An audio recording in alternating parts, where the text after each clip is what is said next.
to Talking Junk. Talking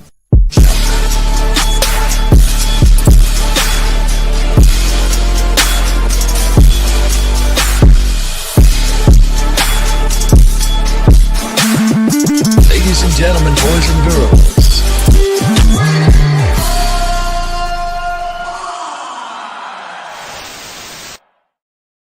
Welcome to Talking Junk, the podcast that comes to you live every week with another guest for another great conversation. Today is no different. Today we are talking to a guest who is here to speak to us about raising neurodivergent kids and using positive parenting skills and music therapy strategies to help you coast along by in your parenting journey. So without further ado, let's bring her right on. Samantha Foote. How you doing, Samantha? Good. How are you? Pretty good. Good. Now, before we start in this wonderful conversation, why don't you let because believe it or not, I do have some idiot viewers. And I'm not calling them idiots because they are stupid, but this might be a topic that'll fly over their radar. We are called Talking Junk because maybe a topic here is not so privy to a few of the viewers. So why don't you let us know exactly what a neurodivergent kid is? Yeah, so neurodivergence, there's typically two different kinds of designations for people. You're either neurodivergent or you're neurotypical, and it's on a scale. And so typically people that are neurodivergent like have autism, ADHD, OCD, dyslexia, those kinds of things. And it's either self-diagnosed or you're diagnosed by a professional, but that's typically who's designated as neurodivergent. Okay. You see? Now, that's a great analysis for them because now they're self-analyzing and coming up with why they're neurodivergent themselves. So thank you very much. Because myself, I know I have severe ADD. Mm-hmm. So do I. So I assume you're a mother. Yes. How many kids do you have? I have 3 kids. 3 kids. All neurodivergent as well? Yep, they all have been diagnosed with ADHD and autism and some other things. Okay. So is it safe to say that you got into this field because of your kids, or was it something that you were studying before you had children? I actually became a music therapist about 4 years before I became a mom, and I've been working in the neurodivergent community for 19 years. So it was before I became a mom. Yeah, I was interested in it. Perfect. So it just became natural once you figured out your kids had ADHD and autism and everything. You were ready. Yeah, well, I thought I was ready. But it's very different from supporting parents and kids who are neurodivergent to actually like raising kids who are neurodivergent. I didn't know that I had ADHD or OCD till after I became a mom. And so that was interesting to like see them go through their diagnoses and that process. I'm like, oh, I'm just like that. So maybe I got something going on. That's a big self-realization. So Yeah. you would think all the years of training you would have came to that conclusion beforehand. Yeah, I just I don't have autism, but I do have ADHD. And just from when I was in my training in the early 2000s, like to late 2000s, it was presented very differently than what research is finding that women show up who have ADHD. They show up very differently than your typical ADHD like symptoms or whatever, like characteristics that you would see like in the 90s or something. So what are some of the common traits now that women show for ADHD? So they have more hyperactivity in their brain rather than outward hyperactivity, and it might look like paralysis. So they might be low energy, but their brain is going very quickly, and so that's why they're so overwhelmed and they're so exhausted, because they're thinking about all these different things, and then they just become overwhelmed. And then other things might be they talk a lot, or they interrupt, or they rejection sensitivity dysphoria is a big one, where you think that nobody likes you, even though people are your friends. You're like, oh, they're just pretending to be my friend. They don't really like me. That was a big one in my life. And then, yeah, it's more of the hyperactivity internally than outward. Okay. Okay. What are some of the things that you found kind of helped you get along? Just realizing that I will have different needs for sleep, and to rearrange my life in that way. So part of ADHD too is I was actually diagnosed with bipolar disorder first, and then they went back and looked at it. And this is a common thing, that women get diagnosed with bipolar disorder because in ADHD, your moods can fluctuate. But I wasn't like going really, really high and really, really low. It was more just kind of like this little tiny roller coaster, like it would be like a kid roller coaster compared to like the big roller coasters. And Like a small so, little seesaw. yeah, it's like I wouldn't go into full depression and I wouldn't go into full manic, a manic episode, but I would feel more alert. I wouldn't need as much sleep for maybe a week at a time. And then the next week I would sleep a bunch and I would need more sleep. And I was kind of more depressed, but it wasn't like I couldn't get out of bed, or I went on like crazy shopping sprees if I was manic and stuff like that you see more in bipolar disorder. So, yeah, those were the kinds of things that I saw. And I just had to, I take medication. That has helped a ton, because I can't help my brain chemistry. And so if you have something off with your brain chemistry, medication can help that a ton. But it was a journey to find the The right right one. medication. Hmm. Like it took It a always good is. year or two to find the right combination. Well, I'm glad you found the right combination now. Yeah. So before all of this, what initially made you want to study this? I was always really interested in psychology, and I've been a musician since I was 4 years old. I started taking piano lessons when I was 4. And so when I was in high school, I was like, I want to do something with my life that uses music functionally. I don't want to be a performer. I don't want to be a teacher, but I didn't know what else there was. And so I randomly found this website with music therapy on it. And looking back on it, it's kind of funny because it did not describe music therapy well. It actually was a horrible description of music therapy, but it got me into the field, so that's all that matters. But I studied that, and then I got a minor in psychology just because you needed like one extra class to get a minor in psychology if you're getting a music therapy degree.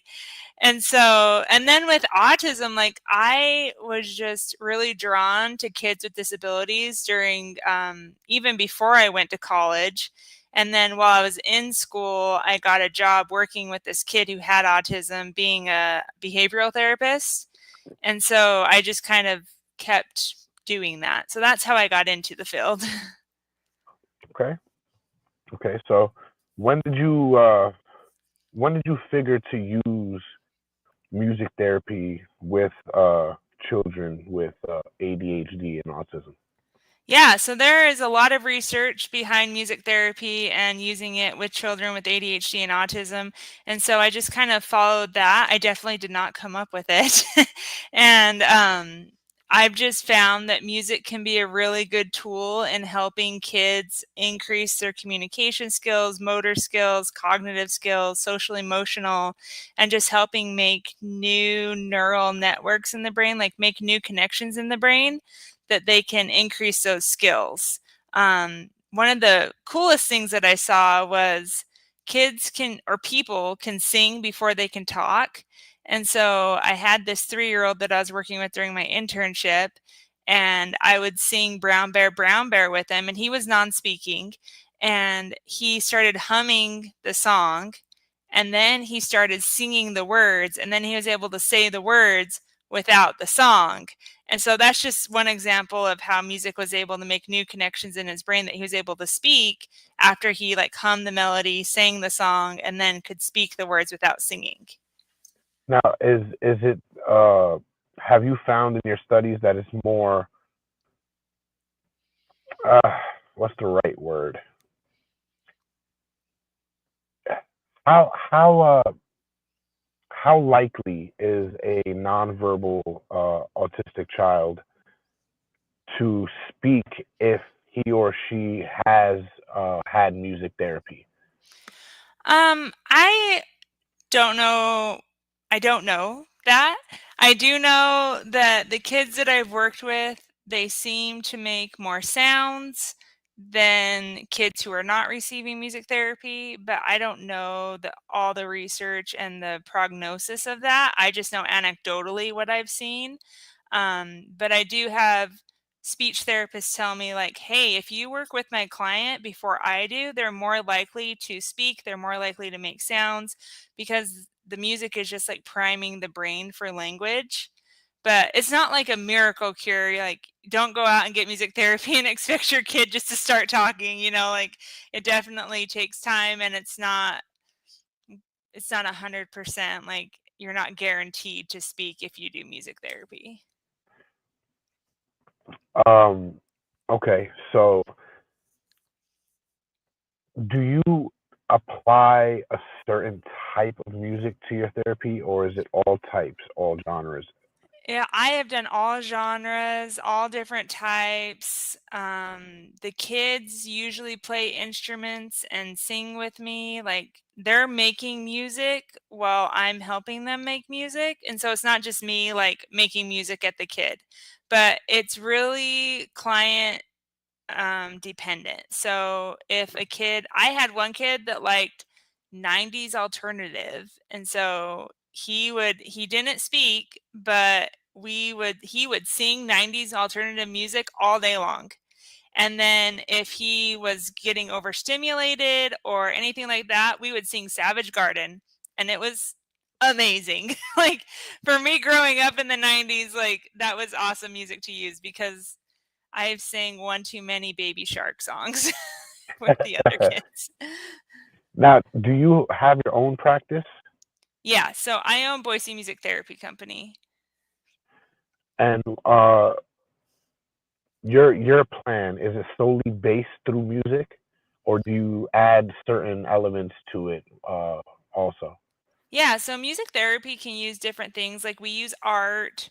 I mean, I'm not an art therapist, but we do bring art into our therapy. We do dancing. We play different games. I'm also trained in dialectical behavioral therapy, which I'm not a counselor, I'm not a therapist in that way, but like I bring that DBT knowledge into my music therapy so we can use that too. Now, how do you combine those? It's just the goals and how we approach different things. So, DBT has a way of approaching a problem, and I can take that knowledge and put music to how a therapist might do it, like just use it in a different way with music instead of speaking or other things that you can do. Okay. Now, have you thought about writing a book, or have you wrote a book? I am actually in the process of writing a book right now. So Perfect. hopefully it will be out in the next year or so. Well, we're looking forward to that, Yeah. definitely. Yeah. Now, you did mention off screen that you had a summit coming up. Yeah. So in addition to the music therapy, I have Every Brain is Different, which is a podcast. And then that's grown into parent consulting and parenting classes, or a course for parents raising neurodivergent kids. So I noticed that when parents receive a diagnosis, or even if their kid isn't diagnosed yet, they don't know what to do. They don't know how to parent, because they're like, I can't parent this kid like a typical parent would parent their kids. And so Right. that's where this comes in. And then twice a year, we have a summit where we have different speakers come in, different panelists, and they speak on different topics. So this year, we're having Katie Fortune talk about advocacy. We're having, what's her name? She's a Dr. Michelle Alden talking about boundaries. Like, how can you have boundaries with yourself, with your kids, and with schools or whatever. And then we're having a bunch of other speakers, a lot of other panelists. And then the cool thing is that each panelist is going to speak for about 5 minutes, and then each panelist will host a breakout room where parents can come and ask questions to them and get their questions answered in real time.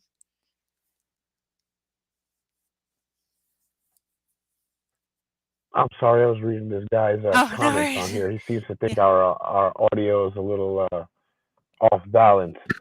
Oh, okay. Sorry you think that, sir. We'll be sure to balance it out for next episode. Here is so this is an online summit. Yeah, this is online and I'm it's speaking free. from a barrel. Can you hear me better now? Anyway, so it's an online summit. Yeah. It's through Zoom and it's completely free. And if you want, the presenters have done pre-recorded 20-minute training sessions. And so if you want to dive deeper into what their topics are, then you can purchase the VIP ticket and get access to those. Now, when they get the VIP experience, do they get one-on-one questioning? So you can get that. They don't get one-on-one in either one, but if the free version, you can go into rooms and ask your questions. You can go into breakout rooms during the summit and ask questions to the presenters. And then you can schedule a time with the presenters if you have more questions for them. Okay. All right. Can you hear me a little bit better now? A little clearer?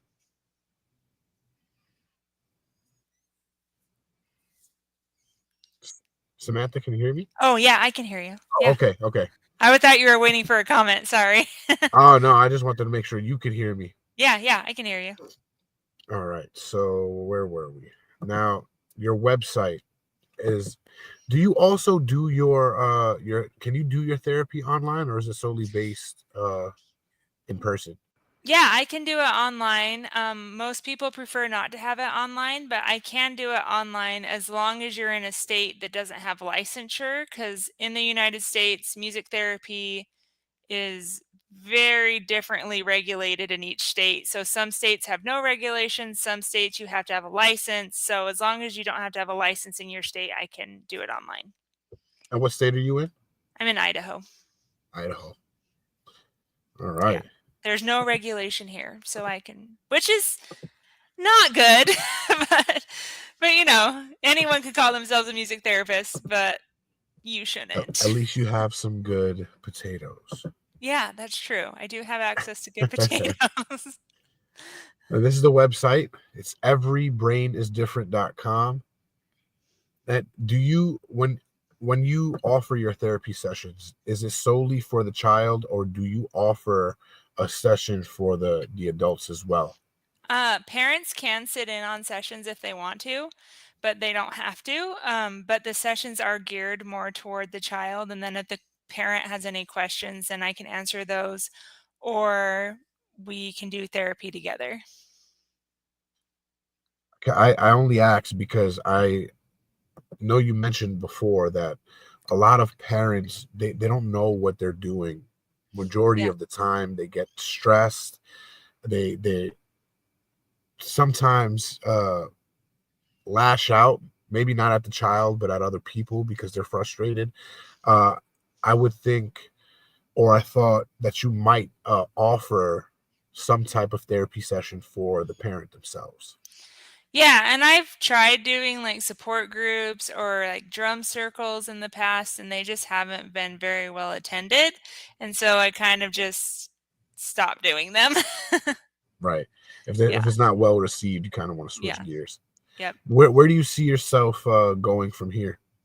So my goal is to get the book out, and that's hopefully in the next year. And then Do we I have a would title? love, Every Brain is Different is going to be like the main title, and then it'll be a subtitle under that, because I want to write like a series of books under that. Okay. So, yeah. And then I would love to open up a school for kids with disabilities in my area and have the support that they need to thrive. And that is a really, really big thing to do, though. So that's my goal in the future. I did my internship at a school for kids with disabilities, and it was amazing. And I want to bring that to my area, but we'll see what happens. Well, if there's anybody that can do it, I know you'll be able to do it. Oh, thank you. So now, right around this time, I like to give you the floor to give the viewer and the listener your message and to kind of promote yourself out there. Okay. Yeah. So my main message to Let me hold on one second. oh, I'm yeah, trying yeah. to give you the. There we go. Now. Oh, okay. So my main message is if you're raising a kid who's neurodivergent, you don't have to do it alone. I have a parenting community, and that's what I found is my biggest help is to have people who understand, people who get it. So on Every Brain is Different, you can come to the summit that's free. There are a parenting course, and there's also a parenting community that you can join. And just it's just a place where people can come and feel like they are understood and people get it. You can get your questions answered because I know that it's super tough between not knowing how to raise your kid, the judgment from others, all the therapy appointments. Should you even put your kid in therapy? Like, there's a bunch of questions. So I am here to support you. And before we close it out, would you please just tell the viewers thank you for tuning in to Talking Junk? Oh, yeah. Thank you so much for tuning into Talking Junk. It was great to be here with you today. The pleasure was all ours. And yes, I think it's very important also for not only the child to get as much therapy as they need, but the parents need to find as much support as they need to. So everything Absolutely. that you're doing is amazing, and I can't wait to see the book and to see where you go in the future. Hopefully once the book comes out, you look towards the podcast circuit again and you can come on the show and promote the book. Awesome. Yeah, I would love that. Thanks.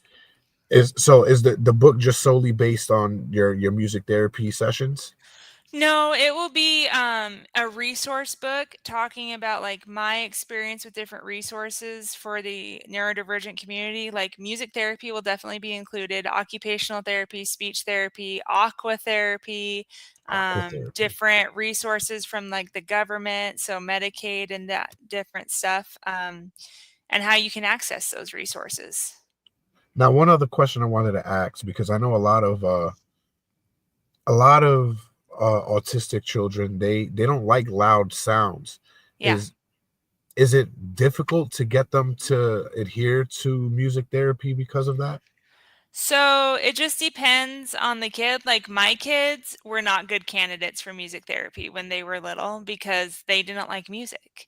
But if music is something that helps the kid, then, definitely you can go that route. And then there are things like if your kid is really um, triggered by loud sounds, then music therapy is a great way to get them like used to it kind of, like in occupational therapy, my son went to occupational therapy because he couldn't get dirty and they helped him like be able to not like love getting dirty, but able to just be able to do it without completely freaking out and losing his mind. And so music therapy can be a good way to like help them acclimate to different sounds so that they can learn coping skills rather than having meltdowns or overstimulation. Oh, it's amazing. Have you seen many success stories with nonverbal children? Yeah, I mean, they definitely like will say things that they don't normally say in other settings, and I think it's just the music is accessing a different part of their brain than just typical speech does. And so I've seen a lot of kids be able to make sounds that they can't normally make. Amazing, amazing. Yeah. So one more time, go to everybrainisdifferent.com. Go all the way down the website, go to register. If you just want to hear the Zoom, go ahead and choose the basic. But I recommend you getting the early bird VIP before it's too late and it almost doubles in price. Get that because that is where you're going to get the most out of your knowledge. Yeah. Go ahead and click that link. I'll be sure to leave all of this on the Instagram page when we're through here. Please, if you have kids that have any of these neurodivergent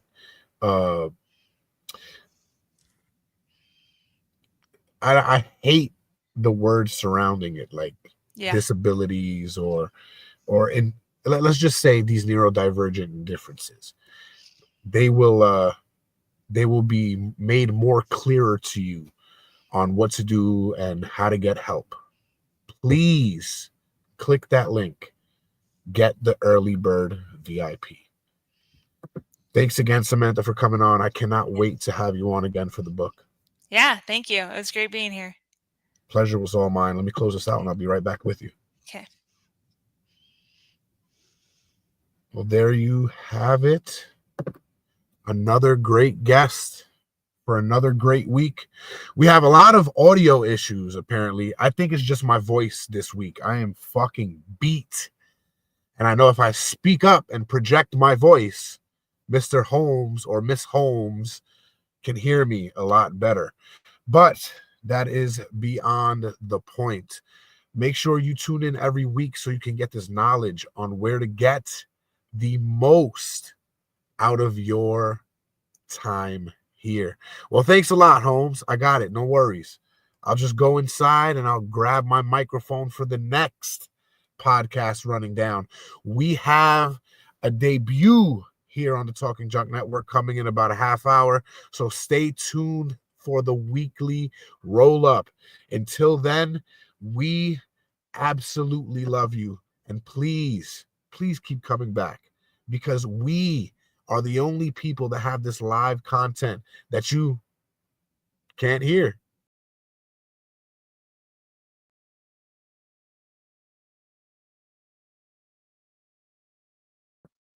Holmes, open up your butt.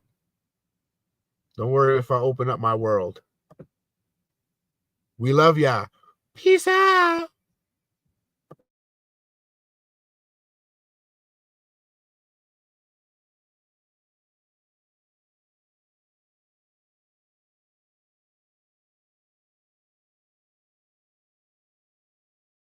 Thank you for tuning in to Talking Junk.